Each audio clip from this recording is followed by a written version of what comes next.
My stepson accidentally called me mom in front of his birth mother and she accused me of stealing her child. She didn't expect him to defend me instead. Laura's face went white, then red, then crumpled completely. Other parents stared as she rushed toward the bathroom, shoulders shaking. Jacob looked like he wanted to disappear into the floor. What was I supposed to do? Correct him in front of his judges? 2 years earlier, I married Michael, a divorced dad with the sweetest kid imaginable, Jacob. He was 10 when I entered their lives. Quiet but curious, with Michael's dark eyes and a smile that could melt hearts. I'd been single for years, focused on my marketing career, never thinking about kids until I fell for both of them. Michael's ex-wife Laura lived 3 hours away. She saw Jacob every other weekend. Standard custody stuff. Their divorce had been messy. She'd felt Michael prioritized work over family, while he felt suffocated by her need to control every household decision. They'd worked hard to stay civil for Jacob's sake. Laura was an ER nurse, dedicated to saving lives but often working shifts that conflicted with her custody weekends. She'd grown up bouncing between divorced parents herself, never quite belonging anywhere. Her own stepmother had been cold and distant, treating her like an unwelcome reminder of her father's previous marriage. Understanding her background helped explain the intensity. Laura had sworn she'd never let another woman treat her child the way she'd been treated. At the time, Michael thought she was being dramatic. Looking back, it was the first warning sign that she saw any stepmother as an automatic threat. The thing that mattered most to me was making Jacob feel secure and loved. I'd heard stepparent horror stories, trying too hard or not enough, so I was determined to let our relationship develop naturally. Never pushed him to call me anything specific, never tried to replace his mom, just focused on being a safe adult who genuinely cared. But there was this tiny detail that should have been my first warning. Every custody exchange, Laura made subtle comments about his clothes, haircut, backpack, anything suggesting I'd had input in his daily life. His hair looks different, she'd say, running fingers through it. I usually take him to my stylist who knows exactly how he likes it. New shoes got noticed too. I always buy his sneakers a half size bigger because I understand how fast his feet grow. The comments weren't mean-spirited, just pointed enough to establish that she knew things about her son I was still learning. She'd ask about homework in ways that suggested she knew his teacher's expectations better than anyone else. When he mentioned enjoying meals I'd cooked, she'd nod politely but remind him about the special dinner they'd made, just the two of them, the previous weekend. At first I brushed it off as normal protective mom instincts. Laura had been Jacob's primary parent before the divorce. It made sense she'd noticed changes in his routine. I figured she was adjusting to sharing parental responsibilities with someone new. But the comments got more pointed as months passed. When Jacob mentioned I'd helped with his science project, Laura made sure to tell him she'd helped with all his previous projects and knew exactly what teachers expected. When he came home excited about a recipe we'd tried, she'd remind him of all the special meals they used to make as a family. It felt like territorial marking, making sure Jacob understood I was temporary while she was permanent. Then a second thing happened that complicated everything. Jacob started opening up to me about things he'd never discussed with Michael, school drama with kids who excluded him from lunch tables, friendship problems with his best friend who'd started hanging with older kids, worries about whether he was smart enough for advanced math. I became his safe space for growing up conversations, partly because I was female and could offer perspectives Michael couldn't, partly because I was newer to his life, without the complicated history that builds up between parents and children over years. Michael was thrilled Jacob felt comfortable talking to me, especially about topics that made him embarrassed. But it created an interesting dynamic where I was becoming more integrated into his emotional support system than typical step-parents. When he had nightmares, he'd knock on our door asking for me specifically. When nervous about presentations, he'd ask me to help him practice because I didn't make him as nervous as Dad did. He never called me Mom during this period, usually just used my first name or didn't call me anything when he needed attention. But our bond was deepening in ways that felt natural and healthy. I started attending soccer games and school events, cheering from sidelines and taking photos to send Michael when work kept him away. Other parents assumed I was Jacob's mother, making conversation about our kids and parenting strategies. I'd politely correct them. I was his stepmother, but many didn't see much difference. Meanwhile, Laura's comments were escalating beyond casual observations. She started questioning Jacob about our conversations. What did we talk about when Michael wasn't around? Was I giving advice about things he should discuss with her instead? When Jacob mentioned I'd helped him understand some growing up questions he felt embarrassed to ask his dad about, Laura had a 45-minute phone call with Michael about appropriate boundaries. She argued that certain discussions should wait until Jacob was with her, where she could provide the correct information and context. The conversation got heated. Michael pointed out that kids don't schedule questions around custody arrangements, and that Jacob was clearly benefiting from having another trusted adult to talk to. But I could tell the criticism was wearing on him. He started seeming stressed during exchanges, carefully monitoring conversations to avoid drama. I tried staying out of the conflict. When Laura made passive-aggressive comments about my involvement, I'd smile politely and redirect to neutral topics. When she questioned my decisions during Michael's custody time, I'd defer to him and let him handle explanations even when I felt like hired help instead of family. The stress affected my relationship with Jacob too. I became overly careful about social media photos that included him, knowing Laura scrutinized everything. I second-guessed simple decisions like extra weekend bedtime or after-school ice cream, wondering how she'd interpret these choices. Michael noticed my increasing caution and asked if I was okay. I explained that every interaction with Jacob felt evaluated and judged, making it hard to be natural and spontaneous. He was frustrated that Laura's behavior was affecting our family dynamics, but concerned about escalating conflict by addressing it too directly. Maybe I was overreacting to what felt like constant scrutiny. That's what I told myself when Laura started texting Michael detailed questions about Jacob's routine whenever he was with us. Bedtime, breakfast, homework help, teacher contact, outdoor time. At first, Michael answered thoroughly, viewing her attention as admirable parenting even if excessive. He'd dealt with Laura's intense involvement in every aspect of Jacob's life since before their divorce, learning to provide information without getting defensive. But questions became more pointed and frequent. She wanted specifics about household rules, disciplinary approaches, even marriage details that didn't relate to Jacob's well-being. Did we argue in front of him? Did I have friends over when he was home? Did we maintain appropriate boundaries about adult conversations around children? My friends thought I was being being oversensitive when I mentioned feeling judged. Rachel from work said all divorced parents went through adjustment periods with new partners. My sister suggested Laura would eventually relax once she realized I wasn't undermining her relationship with her son. Everyone said it wasn't a big deal. Blended families always required time and adjustment, but the constant questioning was affecting my confidence and making me feel under surveillance in my own home. The situation reached a breaking point when Laura started calling Jacob directly to ask detailed questions about his day, meals, activities, and emotions while he was supposed to be enjoying time with his father's family. These calls lasted 30 to 45 minutes and left him feeling interrogated and anxious about providing the right answers. I watched him pace our kitchen one evening, phone pressed to his ear, carefully explaining what he'd eaten for dinner and whether he'd finished homework before watching TV. When he hung up, he looked exhausted and worried, like he'd completed a difficult exam rather than talked to someone who loved him. That's when I realized Laura's need to monitor and control wasn't just affecting me. It was putting tremendous pressure on Jacob to be a perfect child who never gave his mother reason to worry about his care in our home. All I wanted was to love this kid and help him feel secure in our blended family. Somehow it became a careful dance around someone else's insecurities. Receipt number 1 was small but hard to ignore when I found Jacob crying in his room after a weekend visit. He'd mentioned that I'd been teaching him basic cooking: scrambled eggs, grilled cheese, simple pasta. Michael and I thought these were valuable life skills. We'd started because Jacob showed interest in dinner prep, and I enjoyed our one-on-one kitchen time talking through whatever was on his mind. But when Jacob enthusiastically told his mother about making his favorite breakfast alone, Laura responded with tears. She'd always planned to teach him those recipes when he was older. Now those special mother-child moments were ruined because I'd gotten there first. She'd explained that certain experiences belong to mothers and children. By learning these skills from me instead of waiting for her, he'd taken something precious from their relationship. Jacob was devastated that he'd accidentally hurt his mother by developing independence. Through his tears, he asked if he should pretend not to know how to make eggs so his mom could still teach him, or if he should stop cooking with me to avoid more conflicts. This 11-year-old was trying to manage adult emotions and protect everyone's feelings by limiting his own growth. He felt guilty for enjoying our time together because his mother made him feel like his development was somehow betraying their relationship. When Michael called Laura to discuss this, she turned it around on us. If I was really concerned about Jacob's well-being, I'd be more careful about not encroaching on experiences that belonged to his real parent. Cooking lessons were intimate bonding activities reserved for biological mothers and children. The word real stung more than I wanted to admit. Receipt number 2 made denial harder when Jacob started asking questions that revealed his confusion and anxiety about family dynamics. He wanted to know if loving me meant he loved his mom less, as if affection were finite and had to be rationed between competing adults. He wondered if enjoying time with me made his mom sad, and whether he should feel guilty about looking forward to our grocery trips or evening neighborhood walks. He asked if I'd still be his stepmom if his parents got back together, seeming genuinely worried I might disappear if family circumstances changed. When I assured him Michael and I were married permanently, he seemed relieved, but then asked if that meant his mom would always be sad about not having the family she used to have. These weren't questions a kid should ask. They showed that Laura's emotional reactions were creating deep anxiety about his place in both households and his right to form natural bonds with caring adults. The most heartbreaking question came on a quiet Sunday morning while we made pancakes. Out of nowhere, he asked if his mom would be happier if I wasn't part of their family anymore, and whether Michael would understand if I moved away to make things easier for everyone. This child was contemplating sacrificing relationships that brought him joy and stability to manage an adult's emotional reactions to circumstances beyond his control. Michael was getting frustrated too, but reluctant to create more conflict that might affect their custody arrangement. He'd heard stories about ex-spouses using parental alienation tactics when threatened, and worried about making things worse by confronting Laura too aggressively. But something had to change when Jacob started having physical anxiety symptoms around custody exchanges. Stomach aches the morning he was supposed to go to his mom's house, withdrawn behavior the day before transitions between households, clearly anxious about navigating emotional landmines around simple family interactions. I suggested maybe I should step back from certain activities until Laura felt more secure. Michael was strongly against this, arguing that rewarding her unreasonable behavior with concessions would only encourage escalation and teach Jacob that love was dangerous and had to be hidden. We were caught in an impossible situation. Receipt number 3 ended the debate about whether Laura's behavior was normal when she showed up at Jacob's school unannounced to check on his academic progress during a week when he was with us. The teacher was confused because Laura wasn't supposed to have custody that week, and Michael hadn't authorized any school visits. When the school called to verify Laura was allowed to meet with Jacob's teacher, they discovered she'd been calling regularly to ask about his behavior, grades, and social interactions during periods when he was in our care. She'd also been asking teachers whether Jacob ever mentioned me, what he said about our household, and whether his academic performance differed during weeks with his dad versus weeks with her. The school counselor called Michael to express concern that Jacob was being put in the middle of adult conflicts. They'd noticed he seemed anxious about discussing home life and was reluctant to mention activities involving me, even in casual contexts. This was when I realized Laura wasn't just insecure about my relationship with Jacob. She was actively monitoring and questioning his interactions with me through third parties, treating our household like a hostile environment needing supervision and control. Michael was furious about the unauthorized visits and calls. He called his lawyer about modifying their custody agreement to include provisions about school communication and boundaries around monitoring Jacob's life in both households. But before legal action could be taken, I discovered something that changed everything I thought I knew about the situation. I was cleaning out Michael's home office to surprise him by organizing his paperwork when I found a folder labeled custody documents that had fallen behind his filing cabinet. Inside were legal papers I'd never seen before. Not just the divorce decree I knew about, but court correspondence between lawyers that dated back to before Michael and I had even met. The papers revealed that Laura had tried to get primary custody of Jacob during their original divorce proceedings. She'd argued that Michael's work schedule and frequent business travel made him an unsuitable primary parent, and that Jacob would be better served living with her full-time with Michael getting standard visitation rights. But here's what made my blood run cold. Michael had counter-argued that Laura was emotionally unstable and had been seeing a therapist for what his lawyer described as possessive and controlling behaviors regarding the child that were affecting the minor's emotional development. The documents included a psychological evaluation that Laura had been required to undergo as part of the custody proceedings. The evaluator had noted concerns about her difficulty accepting that the child could form healthy attachments to other caregivers, and recommended that the mother would benefit from continued therapy to address anxiety and control issues that may interfere with co-parenting relationships. There were pages of documented incidents where Laura had become disproportionately upset about normal childhood activities, Jacob enjoying time with babysitters, forming friendships with classmates whose parents she didn't know, even bonding with his preschool teacher. The evaluator had specifically noted that Laura seemed to view any positive relationship in Jacob's life as a threat to her maternal bond. Most shocking of all was a letter from Laura's own therapist to the court, stating that while Laura was a loving mother, she struggled with abandonment fears stemming from her own childhood experiences that manifested as attempts to control and limit her child's relationships with others. Michael had never told me any of this. The final document in the folder was the most recent, a letter from Laura's current attorney to Michael's lawyer, dated just 3 weeks earlier. It outlined a new strategy for challenging our custody arrangement, but this time with a different approach. Instead of claiming Michael was unfit, they were planning to argue that I was creating parental alienation by encouraging Jacob to view me as a replacement mother figure. The letter detailed their plan to gather evidence of my inappropriate boundary violations, including testimony from school personnel, documentation of Jacob calling me mom, and expert witness testimony about the psychological damage caused when step-parents usurp the role of the biological parent. But the most devastating part was a handwritten note stapled to the back of the letter, apparently from Laura to her attorney. Lisa doesn't know that Jacob started calling her mom because I told him to. I suggested it during one of our phone calls, hoping she'd be stupid enough to encourage it instead of correcting him. Now we have proof that she's trying to replace me. I sat in Michael's office, staring at that note, trying to process what I was reading. Laura had manipulated her own son into calling me mom as part of a legal strategy to prove I was overstepping boundaries. Every time Jacob had called me mom, and I'd smiled or responded naturally, I'd been unknowingly participating in her trap. The innocent moments I'd treasured, when he'd run to me after a bad dream calling me mom, when he'd introduced me to his friends as my mom Lisa, when he'd written a Mother's Day card addressed to the best mom, had all been orchestrated by his biological mother as evidence against me. She'd been willing to confuse and manipulate her own child's emotions to build a legal case. My hands were shaking as I photographed every document in the folder. I needed Michael to explain why he'd hidden this from me, but I also needed evidence in case Laura tried to destroy the papers. When Michael came home that evening, I was sitting at the kitchen table with printouts of everything I'd found. "We need to talk," I said, sliding the documents across to him. His face went pale as he recognized what I'd discovered. "Lisa, I can explain. You knew she was manipulating Jacob into calling me mom. You knew she was building a legal case against me, and you didn't think I deserved to know any of this?" Michael sank into the chair across from me, looking older than I'd ever seen him. "I was trying to protect you," he said quietly. "If you'd known what she was doing, it would have changed how you acted around Jacob. You might have started correcting him or pulling away from him, which is exactly what she wanted. So instead, you let me walk around thinking I was building a genuine relationship with my stepson, when really I was being set up. Your relationship with Jacob is genuine," Michael said firmly. "What Laura suggested might have planted the seed, but Jacob's feelings for you are real. Kids don't fake the kind of attachment he has to you." "But how can I trust that? How can I trust any of it now?" Michael reached across the table and took my hands. "Because I've watched you two together for 2 years. I've seen how he lights up when you walk into a room, how he seeks you out when he's upset, how he talks about you to his friends. Laura might have suggested the word mom, but she didn't create his love for you." I pulled my hands away. "Why didn't you tell me about the custody evaluation? About her history of trying to control his relationships? Because I hoped things would be different with you. Her therapist said she was making progress, and I thought maybe having some distance and seeing Jacob happy in our home would help her accept that he could love more people without loving her less. But instead, she escalated into actively sabotaging our relationship. Yes, and I should have warned you what we were dealing with. I'm sorry." I stared at the documents spread across our table. "There's more, Michael. According to this letter, she's been planning a new custody challenge. She wants to claim I'm alienating Jacob from her." Michael's jaw tightened as he read the attorney's letter. "This is insane. Anyone who spends 5 minutes with Jacob can see that we encourage his relationship with his mother. But we don't have proof of that. We just have proof that her son calls me mom, which is apparently exactly what she wanted." The implications were staggering. Every natural moment between Jacob and me had been weaponized. Every time I'd responded positively to him calling me mom, I'd given Laura ammunition for her argument that I was trying to replace her. "What do we do now?" I asked. Michael was quiet for a long time, studying the papers. "We get our own attorney. We document everything. Her manipulation, her unauthorized school visits, her attempts to control Jacob's relationships, and we pray that a judge can see through her games. But what about Jacob? How do we tell him that his mother has been using him as a pawn in a legal strategy?" "We don't," Michael said immediately. "He's 12 years old. He doesn't need to know that his mother manipulated him. It would destroy his trust in all of us." I understood Michael's reasoning, but keeping this secret felt like another form of manipulation. How could we have an honest relationship with Jacob while hiding something this significant about his mother's behavior? "So we just pretend none of this happened? We protect Jacob from adult problems that aren't his responsibility to solve," Michael said. "But we also prepare to defend our family against someone who's willing to use her own child as a weapon." The next few weeks were a nightmare of legal consultations and strategic planning. Our attorney, a woman named Patricia who specialized in high-conflict custody cases,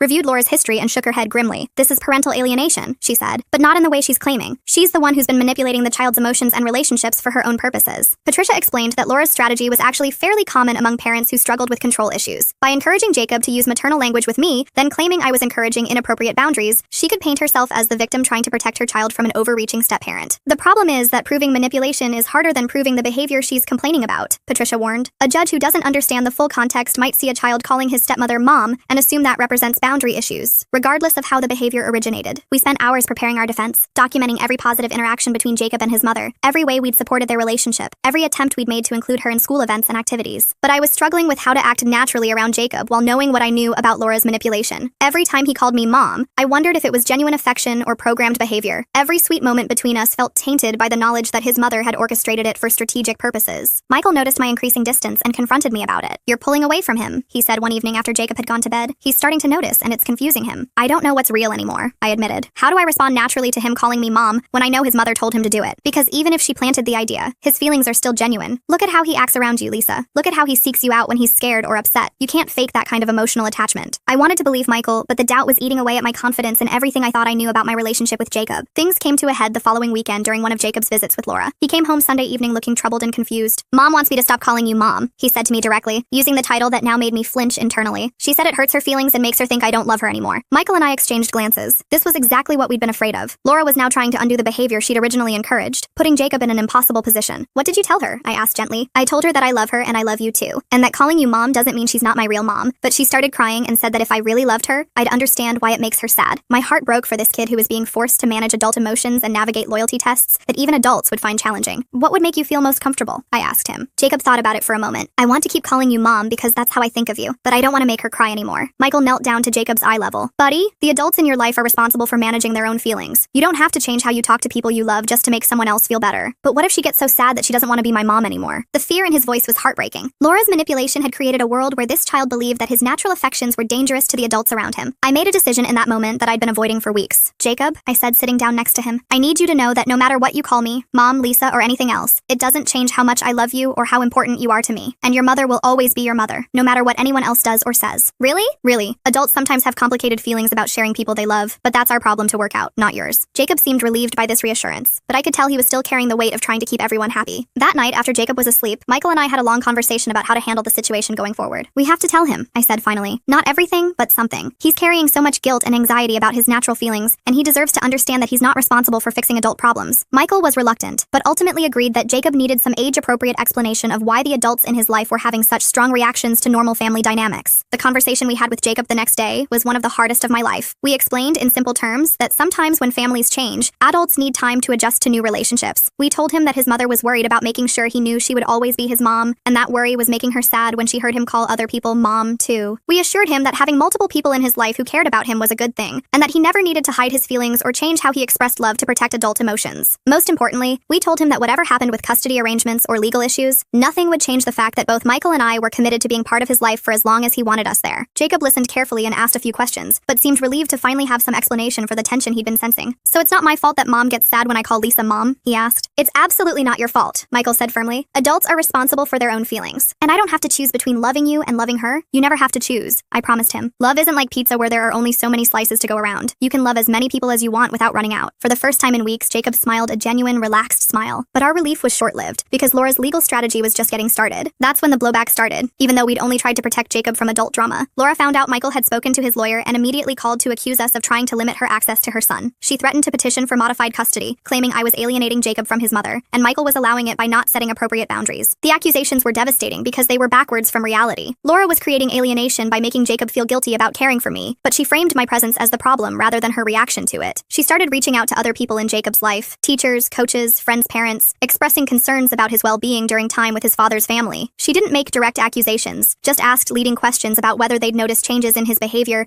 that might indicate problems at home. People I trusted took her side without understanding the full situation. Jacob's soccer coach mentioned to Michael that Laura seemed really concerned about things going on at our house, suggesting maybe we all needed to communicate better. My own mother started asking careful questions about whether I was moving too fast in assuming a parental role. She'd heard from someone in Laura's extended family that there were boundary concerns and wanted to make sure I wasn't putting Jacob in an uncomfortable position. Even Michael's parents began making subtle suggestions about being sensitive to blended family complexities and respecting the biological parents' feelings. Jacob could sense the tension even when adults tried hiding it. He started walking on eggshells around me, clearly afraid that showing affection would cause more problems with his mom. I felt like I was being erased from his life to appease someone else's insecurity. Annoying turned expensive when Laura hired hired a family law attorney and filed for modified custody, claiming Jacob's best interests weren't being served in an environment where inappropriate parental boundaries were maintained. She wasn't seeking to reduce Michael's custody time, just required that I have limited involvement in parenting decisions and that all school communication go through her as primary parent. She wanted court-ordered family counseling to address what her lawyer called parental role confusion and loyalty conflicts, allegedly harming Jacob's emotional development. Now it wasn't just hurt feelings or awkward dynamics. It was legal fees, court hearings, and the possibility that our family structure could be legally restricted based on one person's inability to accept that her child could love more than one maternal figure. The custody evaluation process was grueling. A court-appointed psychologist interviewed each adult separately, observed interactions between Jacob and both parents, reviewed school records and communications, and ultimately had to decide whether my presence was beneficial or harmful. I sat in a sterile office explaining to a stranger why I loved my stepson, how I'd tried supporting his relationship with his mother, and whether I understood the difference between being a step-parent and trying to replace his biological parent. Meanwhile, Jacob was being asked about loyalty and preference that no child should have to answer. Did he love his mom more than me? Did he wish I wasn't part of his life? Did he feel pressured to choose between adults who cared for him? The evaluation ultimately found no evidence I was harmful to Jacob's well-being. In fact, the psychologist noted that Jacob seemed more anxious when discussing his relationship with me than other life aspects, suggesting he'd been taught to feel conflicted about caring for his stepmother. The court denied Laura's petition and recommended family counseling to help all adults support Jacob's relationships with everyone who loved him. But winning in court didn't solve the underlying problem. And then I found the one thing I wasn't supposed to see that changed everything. Jacob had left his journal on the kitchen counter after a school assignment, and it fell open to a page where he'd written about his biggest worry. In his careful 11-year-old handwriting, "I'm scared that if I love Lisa too much, Mom won't want to be my mom anymore. But I'm also scared that if I don't love Lisa enough, Dad will be sad, and she'll leave like Mom left Dad." The entry continued with heartbreaking details about how he tried managing everyone's emotions, showing different levels of affection depending on who was watching, carefully monitoring his own feelings to make sure he wasn't hurting anyone by caring too much or too little. This child was living in constant anxiety about whether his love for adults was acceptable or dangerous. He was 11 and felt responsible for managing adult relationships and protecting everyone's feelings at the expense of his own emotional authenticity. After that, everything shifted in my perspective about what needed to happen, which brings me to that science fair night that forced everything into the open. I went in calmer than I felt to Jacob's 6th grade science fair, where he was presenting a renewable energy project we'd worked on together over several weeks. Michael was coming straight from work to meet us there, but I arrived early to help Jacob set up and calm his presentation nerves. Laura was already there when we arrived, chatting with other parents and photographing Jacob's project. She greeted us politely but coolly, the way she'd been doing since the custody battle ended. Jacob seemed tense, clearly aware of adult undercurrents but trying to focus on his big night. I led with the simplest approach, supporting Jacob's success while minimizing drama that might affect his evening. I stayed in the background while he explained his project to judges, took photos when Laura wasn't already taking them, and tried to be present without creating any appearance of competition. Everything was going well until one judge asked about his inspiration for choosing renewable energy. Without thinking about who was listening, he launched into an enthusiastic explanation about how I'd shown him documentaries about climate change and helped him understand the science behind solar and wind power. "My mom really helped me understand how important this stuff is for my generation," he said, gesturing toward me with obvious pride and affection. The word mom hung in the air like a bomb waiting to explode. Laura's face went white, then red, then crumpled into pure devastation. Other parents listening to Jacob's presentation looked confused, glancing between Laura and me as they tried figuring out family dynamics. Jacob realized his mistake immediately and looked panic-stricken, his excitement about his project completely destroyed by one innocent word. Laura excused herself and walked quickly toward the bathroom. I could see her shoulders shaking as she left. I followed to make sure she was okay and found her sobbing in the hallway. When she saw me, grief transformed into anger. "How could you let this happen?" she demanded through tears. "He's my son. I'm his mother. You can't just take that away from me." I tried explaining I'd never asked Jacob to call me mom, that it wasn't something we'd planned or encouraged, but Laura was beyond listening. She accused me of deliberately undermining her relationship, of stealing moments and milestones that belonged to her, of confusing him about who his real family was. "He's been calling you mom behind my back, hasn't he?" she said. "You've been letting him think of you as his mother instead of teaching him that I'm the only one who deserves that title." The accusation was partially true. Jacob had started calling me mom occasionally when we were alone, and I hadn't corrected him because it felt natural and sweet. But I'd never encouraged it or made it a requirement, and certainly never intended for it to happen in front of Laura. I apologized for her pain and tried reassuring her that I understood she was Jacob's mother, and nothing would ever change that. But my words seemed to make her more upset, as if my attempts at comfort were further evidence I was trying to take her place. The confrontation lasted about 20 minutes, with Laura alternating between tears and anger, while I tried finding some way to make things better. Other parents were starting to notice, and I worried about how it would affect Jacob if the scene continued in such a public space. Finally, Michael arrived and found us in the hallway. Laura immediately turned to him and demanded he do something about the situation, make me understand I was overstepping boundaries and hurting their son by allowing him to see me as a replacement mother. Michael tried calming everyone down and suggested we continue the conversation privately after the science fair, but Laura wasn't willing to wait. She wanted immediate assurance that I would stop allowing Jacob to call me mom, and that we'd establish clearer boundaries about my role. I found myself agreeing to ask Jacob to use my first name instead of mom, especially when his mother was present, just to de-escalate and get us through the rest of his school event. Michael looked unhappy with this concession, but didn't contradict me in front of Laura. We returned to the science fair and managed to get through the rest of the evening, but the damage was done. Jacob was quiet and subdued, clearly upset that his moment of pride had turned into family drama. Laura stayed on the opposite side of the room from me, and Michael seemed frustrated with everyone involved. When we got home that night, Jacob was furious with me for agreeing to Laura's demand about the name issue. "Why do you care more about her feelings than about me?" he asked, tears streaming down his face. face. I thought you loved me, but now you're saying I can't even call you what feels right because it makes her sad. Michael was equally upset, arguing that I'd essentially validated Laura's position that my relationship with Jacob was inappropriate or threatening. He felt like I'd thrown our family under the bus to appease his unreasonable ex-wife, and that I'd taught Jacob his feelings mattered less than adult politics. But I was thinking about that journal entry I'd seen, about a little boy who felt responsible for managing everyone's emotions and protecting all the adults in his life. I wondered if asking him to modify how he addressed me in certain situations was actually protecting him from impossible loyalty conflicts. The conversation went late into the night, with all three of us exhausted and emotional by the end. It didn't look like TV justice, but something important had shifted in our family dynamics that night. We couldn't go back to pretending that Laura's insecurity wasn't affecting Jacob's ability to form natural relationships with people who loved him. Here's what actually changed. Michael called Laura the next day and told her that while he understood her feelings about the mom situation, he wouldn't allow her discomfort to limit Jacob's relationships or force him to hide his affections to protect adult egos. He explained that Jacob calling me mom sometimes was his choice, not something we'd encouraged or required, and that trying to control how he expressed feelings would only create more anxiety and confusion. He offered family counseling sessions that included all of us, but made it clear that any future attempts to legally limit my involvement in Jacob's life would be met with strong opposition. Laura initially resisted, but the custody evaluation had made it clear her previous tactics weren't successful, and that continued conflict would only hurt Jacob more. She reluctantly agreed to try counseling, though she maintained she'd never be comfortable with Jacob calling anyone else mom. The counseling sessions were difficult but eventually productive. Laura was able to acknowledge that her fears about being replaced came from her own childhood experiences with divorce and step-parents, and that projecting those fears onto Jacob wasn't fair to him. I was able to explain that I'd never intended to compete with her or minimize her importance in Jacob's life, and that I was willing to be more mindful about situations that might trigger her insecurity while still maintaining authentic relationships with him. Most importantly, Jacob learned that he didn't have to manage adult emotions or hide his feelings to keep peace in the family. He was allowed to love all of us in whatever way felt natural to him, and the adults in his life were responsible for working out their own issues without putting him in the middle. Now, 2 years later, Jacob still calls me mom sometimes and Lisa other times, depending on the situation and how he's feeling. Laura still gets uncomfortable when it happens in front of her, but she doesn't make him feel guilty about it anymore. Michael and I have learned to support Jacob's relationship with his mother, while also maintaining our own family bonds. The science fair project, which started this whole crisis, won second place in the school district competition. Jacob was proud of his achievement and proud that all three of his parents were there to celebrate with him, even if the dynamics were complicated. We're not a perfect blended family, but we're a functional one where a child gets to experience multiple sources of love without having to choose between them. Laura will always be Jacob's mother, and nothing will ever change that. But I'm also part of his family now, and I've earned the right to be called whatever feels authentic to him in our relationship. He calls me mom because he wants to, not because anyone taught him to.